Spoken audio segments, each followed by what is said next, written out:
Honda lost $200 million on this motorcycle. Cool motorcycles that just ended auction on Bring a Trailer. Today we have a special one, the 2004 Honda Rune. And if you're looking at this like, oh my god, what is that? It's ugly. Hear me out, hear the story, and you'll actually begin to appreciate it.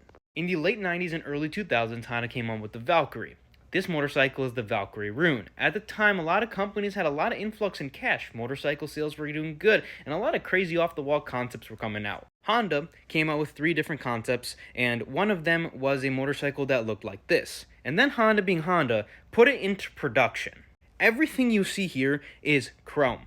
This motorcycle was completely bespoke down to everything short of the motor practically. The front end, the seat, the fenders, the tank, the brake reservoirs, everything on this motorcycle is a work of art. If you take a second and actually look at the motorcycle, it's kind of like a cartoony version of the Valkyrie. It's actually much smaller in person. I got the opportunity to finally see one. It's a lot smaller than you would think. This motorcycle did not meet the reserve at $16,500. These motorcycles usually trade somewhere around that $15,000 to $20,000 mark. It cost Honda over $100,000 to produce each bike. There was a few thousand of them made. They ended up losing $200 million because they were selling them for way less than they were into them for. At the time, it was kind of just an exercise of what they can do rather than actually trying to build a bike to sell numbers.